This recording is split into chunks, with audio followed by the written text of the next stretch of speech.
Welcome back to the weekend debate. In the break, they were just saying we should get more information out of you. We've got the guests here from across, and that's interesting to know how you connected. But you can tell the story. How do you've been in touch years ago, obviously. Well, I've been invited to come over and speak by the humanists on the island, and they said, while you're here, why don't you meet the Chief Minister? And this would be a great opportunity for you to make the case for equal marriage and equal civil partnerships. So we had this meeting, and it was a very convivial one, and I came away from the meeting feeling that the Chief Minister was on side and understood the issues and was concerned that all the people on the Isle of Man did have equal rights. Hang on, let's get the timelines right. This is before you'd done your Guardian and stuff and all that, right? It was before the Guardian, yes. Okay, so yes, yeah. yeah. It was. I think it was just when we were starting to work up the gay marriage legislation. Yeah. It was just about to go through, if I remember. I can't just remember the dates now. But it was a happy coincidence that you came over and spoke to the society. But then we had a good chat about the pros and cons of getting the marriage bill. Any ideas? You're swapping ideas and ways of getting this done? Well, as a listening Chief Minister, I always absorbed all the ideas that were put my way. Now, did you know Alan was gay at that stage? I mean, were you warned or told or whatever? I've been told. Did you have to have that private conversation though to get it all sorted out before you went into? But that wasn't, to me, that wasn't the issue. No, his sexuality wasn't the issue. He was the Chief Minister. He had authority and power, and we needed him on side to ensure that people in the Isle of Man got equality. But yeah, only been here with outrage, and then you come back, and then we've got a Chief Minister who's gay but not out, and things are moving. But were you trying to nudge him out completely to go public? No. You have outed a few people. I have, time, that's all. but only people who are hypocritical and homophobic. So only people who were in public life who were attacking and harming the gay community, not people who are simply in the closet. Yeah. Yeah. And here we are today when you're on Netflix. What's the programme called? It's got a great title, isn't it? It's a new documentary called Hating Peter Tatchell. That's fantastic. On Netflix. Tell us a bit about it. Well, it's produced by Christopher Amos, or directed by Christopher Amos, executive produced by Elton John and David Furnish. And I have the big main set piece interview with Sir Ian McKellen, grilling me about different aspects of my life. And also appearances by Stephen Fry as well. So it gives a snapshot of about 54 years of my campaigning. How many? 54. So, it gives a good flavour. I mean, obviously, the really difficult task for the director was to whittle down the thousands of campaigns to highlight just about a dozen or so. What makes you spend a life? I mean, that's no doubt dealt with. I haven't seen it yet because I'm not paying for Netflix at the minute. What has driven you to do this course in your life? Campaign. I just love other people. I love freedom, justice, and equality. And when I see other people suffering, I don't like it, and I want to do something or try to do something to stop it. So that's my simple motivation. And I've been inspired by people like Mahatma Gandhi, Sylvia Pankhurst, Martin Luther King. They all taught me how to do campaigning, and I've been involved in over 3,000 protests in my life. I've been arrested 100 times, beaten up, violently assaulted over 300 times, Jeevers. Including 50 attacks upon my flat, bricks and bottles through the windows, an arson attempt, a bullet through the front door. But I'm still here, and I'm still campaigning, and I hopefully will keep going for another 26 years and maybe retire when I'm about 95. Yeah. Well, David and Elton were definitely, I saw the promo bit, and they did a great interview with you, and heads up to you on that one, respect, because they admire you immensely. So do you feel that sort of thing now? You've almost become royalty. It's part of the establishment. Well, it is a big change from 30 years ago when I was basically pilloried as public enemy number one, a gay fascist, the most hated man in Britain. But all the ideas I've argued over the years, not just on LGBT plus rights, but other rights, they're now mainstream. I can remember when I stood in the Bermondsey by-election in 1983, and I advocated things like a national minimum wage. And people said that was extremist. I advocated a Comprehensive Equality Act, like you got here in the Isle of Man, and people said that was extremist. I advocated a negotiated political settlement in the north of Ireland, and people said I was an IRA supporter. I mean, it's just mainstream now. So, it's really gratifying to think that the outlier issues that I took up 30, 40, 50 years ago are now part of the fabric of our society. And I feel very honoured and privileged that I've been gives you a fuzzy feel, doesn't it? A small part of that. So Ian McKellen was mentioned. Of course, you had him over. Well, you met him, didn't you, on that when he came over for his TV show about the Isle of Man? Yeah, them and us did that programme with the Duggans. The Duggans. And then the Fast... The brother and sister. Then the Fast Show did a little comedy sketch after that one. And even the Isle of Man went and every time someone makes a little homophobic comment on Facebook, people put the Fast Show thing in. You're going to get Ian McKellen back. I mean, this seems like a nice... Also, if you get Peter back, you should bring him back and show him what's happened. I think he's very busy, isn't he? Hazel spoke to us, and he is extremely busy, so it's... maybe the government will invite Peter and Ian next year for the legal. Remember, that'll be 30 years legalised next year. Well, the Deputy Speaker of the House of Commons was there, and he was on the tannoy, mentioned as LGBT. Nigel Evans. Yeah, I mean, actually on the tannoy to say that as part of the thing, I thought, wow, here we go. Yeah, the demonstration for 30 years this year. Next year, be 30 years of legalisation. Oh. So basically, in a sense, they should really invite people like Ian McKellen. There'll be a stamp. We'll get on to the people there. Yeah, there's bound to be a stamp. You told us this last time. Go on, say it again. They discussed about a stamp, so they decided to go for an equality stamp and an LGBT stamp. So you've not quite made it to the stamp issue yet? To a stamp. There's hope for you, Peter, as well. We issue stamps on people. Get this Queen on a stamp. Okay, so the future. I mean, and this can be bigger than the Isle of Man now. You just said yourself, you come mainstream. It's all over, isn't it? I mean, there's a few outcrops. No? Oh, no? Absolutely not all over at all. It's great what Peter's achieved, and that the encouragement he's given to millions of other people to get where we are. But I have to keep repeating. And it's a mantra I used to repeat ad nauseum when I was Chief Minister. You must never forget your history. You must never forget where you come from, because what we have today is never permanent. Things can change very quickly, and we have a past. You got to remember, the Isle of Man had a really, really nasty past. It's all documents on all the videos that I've kept, which is in the museum, which is on YouTube, and you can hear the vile comments they were all making. I'm just wondering though, how many people who are standing for the House of Keys general election, how many people on the doorstep are saying, "Can you tell me what your policies are about gays? Are you LGBT friendly?" Do you think any of that even goes on? No. On the last election, I did. Any politician that knocked on my door, I asked them what are they going to do for the LGBTQ community. Did they have an answer? Claire Barber gave me the answer that I wanted, and she got my vote. Anyone that would not give me an answer doesn't get the votes. But do you think anyone's even going to ask that? I suppose that's what I'm saying. Do you think it's in their question mindset anymore to even ask? I think people should ask what are their policies on LGBTQ. Because I think it's important, because we need to keep positive politicians in that building.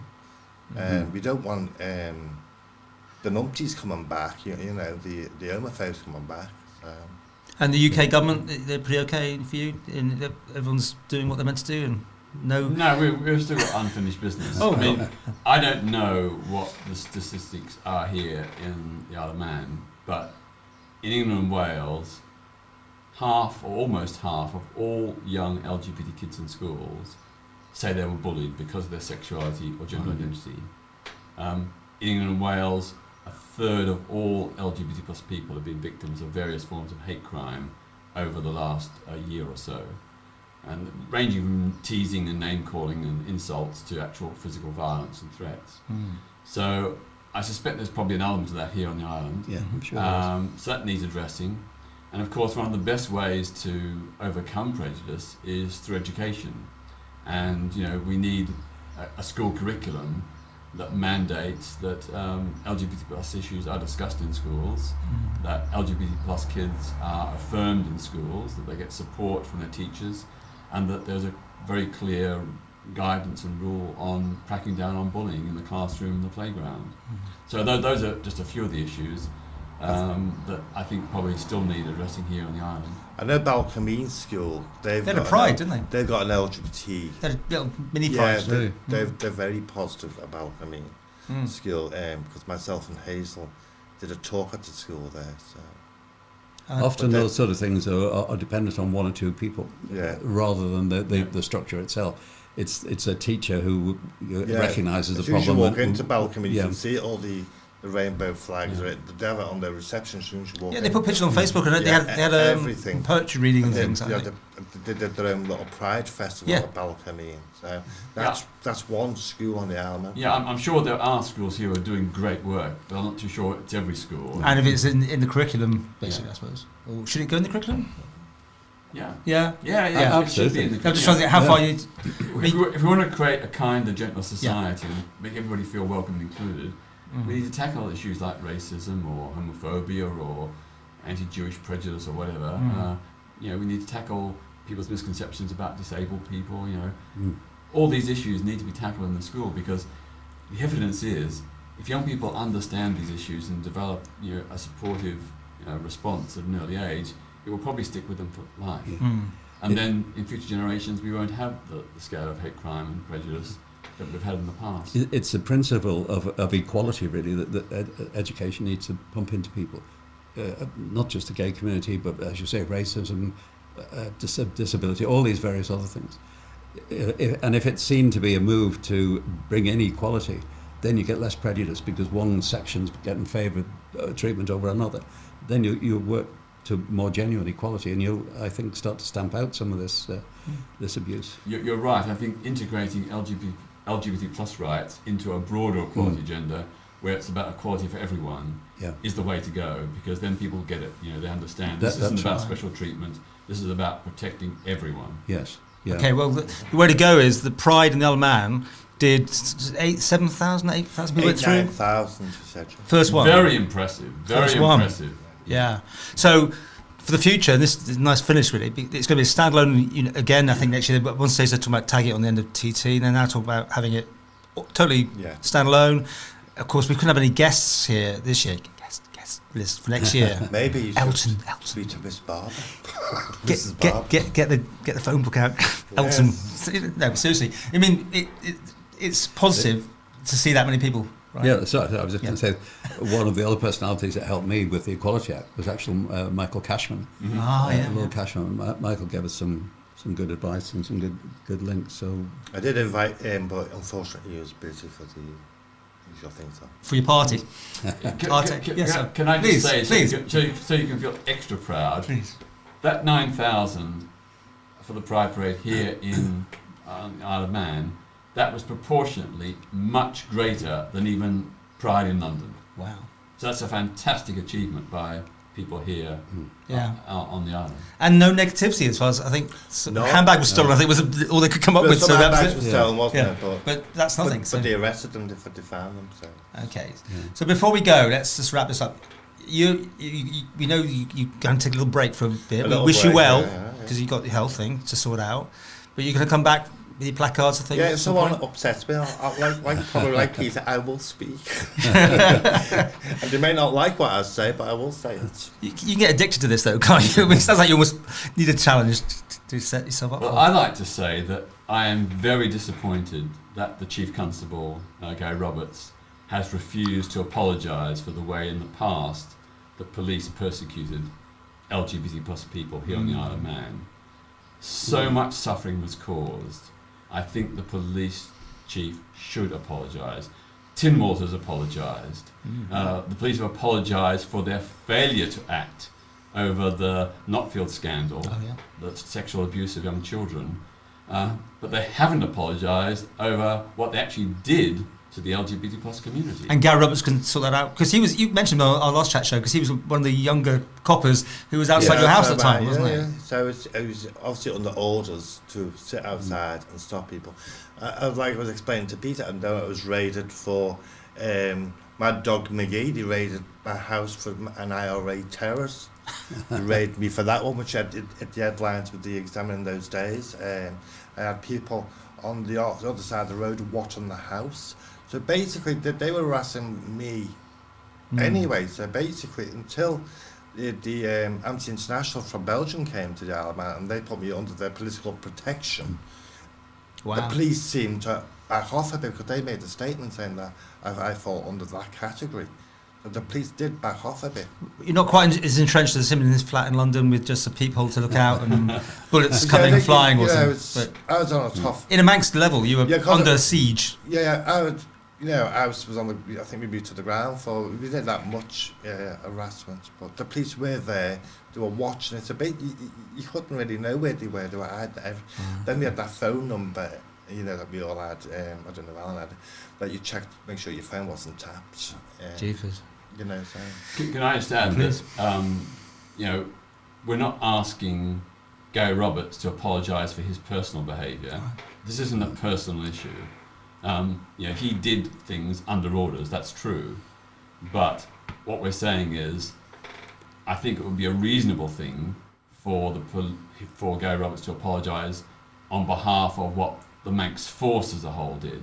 We're not holding him personally responsible, but he is the chief constable. Has he been asked? He's the representative. I think he should do the right thing. Has he been asked to do this, or is something? We were in negotiations with an MHK to arrange a meeting with them. Because he seems like a genuine guy to me. I was on the panel that appointed Gary Roberts to Chief Constable, and he's probably the most liberal thinking Chief Constable the Isle of Man has ever had by some distance. And I know where his heart lies in all this.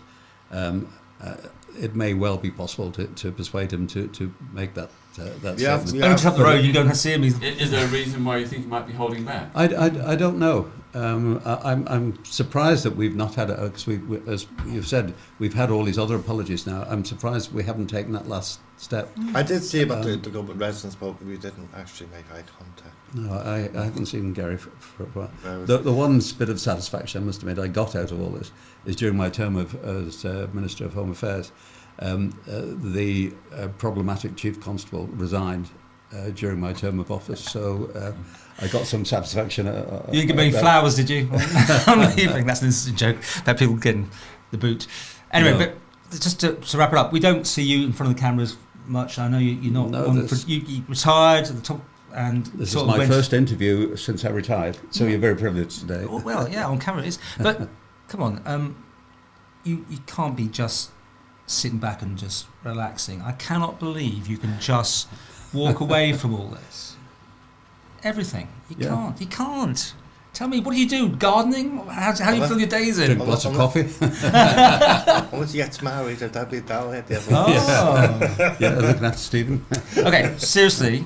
No inkling to do anything in political terms at all. Since I retired, I haven't had a single offer from the political establishment to do anything. Ooh. So that's not a no, is it? That's probably 5 years too late now. Maybe you should have put his name in for president. Well, there could be. It depends how the election goes. There might be some seats on the MLCs going, of course, before even the terms. There's a sparkle there, I think. No, I don't think so. That was the lag caught it. Are you happy in retirement then? Yeah, I'm very happy in retirement, yes. Yeah. And I mean, I was there 32 years in government, and a lot of that was a really difficult time, not just the gay issue, but we've had lots of other issues that seem to land on my plate in Treasury as well as Chief Minister. And it's just been nice actually to kick back for a while and catch up with people I've lost touch with and do a bit of travelling and... So it's great. It's been nice. Good because some people can't get out of the system, and you wouldn't know what to do if you retired, would you? Yeah. Oh, you would? Yeah. What would you do? I'd go trekking around the world. Yeah? I used to do when I was young. I used to go after maybe a month or two to some remote place in Africa or South America and trek through mountains and jungles, and Fantastic. I loved it. And you just do what you do? I'm just going to do what I do. Listen, fantastic panel. Thank you so much for turning up today. And I know it's a subject that hopefully this will be in a vault somewhere that they can drag out in 100 years, 1,000 years, and go, wow, is that really what was going on? And who knows where the future will be? But as I think the point here is, and you made it over again, people be on your guard when you. Absolutely. What could happen today could change tomorrow, right? Yeah. That's a really serious point, I think. Always say, remember Germany in 1930. It was the LGBT plus capital of the world. There were gay bars, clubs, newspapers and magazines. 3 years later, Hitler came to power and it was all shut down, and the first gay men were carted off to concentration camps. So it shows how quickly things can change. And although we may think that's not going to happen here, who can say what might happen in 20, 30 or 40 years' time if we have, meltdown, catastrophic climate change or a new economic depression. We should never assume that what we've got is safe. And according to a book that's come out only this last week, President Trump was quoted as saying that Hitler did some good things. That was. Did he actually say that? He's quoted as saying that only this week.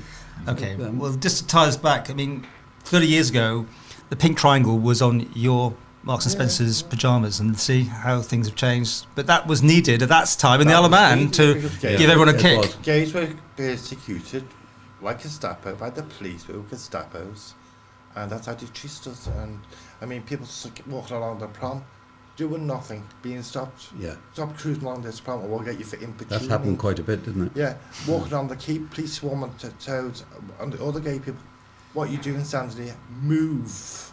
You know what you're up to. And they were just waiting for their partner. This was the attitude of this police here. So basically, this is what I'm saying. They owe more than an apology. And now you can walk down hand in hand, have a kiss in the street, and no one's going to bat an eyelid, right? No, I walked through Shanty and I saw two girls kissing and no one batted an eyelid. Yeah. People holding hands, don't bat an eyelid. I'm not being funny. The pub, there was a pub in Ramsey having gay events a couple of weeks ago. I went in there for lunch and they do rainbow flags. He said, and I walked in and said, "Oh look, gay royalty." He said, "Not royalty, not royalty, it's just gay." Do you get a free pint? And no, I had to pay for lunch. They didn't give me a freebie. But things have changed. Even in Ramsey, you wouldn't dream of seeing rainbow flags. Even in Peel, they're everywhere. So everything has changed. Yeah. You said the police owe more than an apology. Yeah. In England and Wales, we are pressing the government to compensate gay and bisexual men who were convicted under historic anti-gay laws. Yeah. Many of those men were jailed, others suffered heavy fines. In a lot of cases, the side effect was that they lost their job, some lost their homes, ostracised by their families. On the Isle of Man, they put, when these people were arrested, their names and addresses were put in the newspaper. Yeah. The police said they were going to tell their employers. And I mean, Julian was a student nurse. He was 18. Imagine a young lad being told, "We're going to tell your parents what you've been doing, and we're going to tell your job what you've been doing." And then next minute, the poor lad's gone. That's a really good point, actually, because all those people who were arrested over that period, because we had a homophobic news editor at Manx Radio at that time. Their names and addresses of all of them were published in the press and read out over Manx Radio. But even and I know that a couple of them were married at the time. They're still married. Their marriages broke up. They lost access to the children. I know a couple of them lost their jobs. The damage has been a lifelong damage. It's not something. It's just a momentary thing. Did there when the guy that died along the promenade who killed himself, before the family were informed, they put it out on the radio before the family were informed. How crazy! I mean.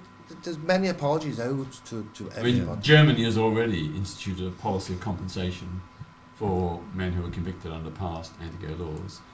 So if they can do it, maybe that's our finishing point. That hasn't happened. Could happen. There's no plans of it yet. As far as I'm aware, there's no discussion. Just the apology. That's what they got.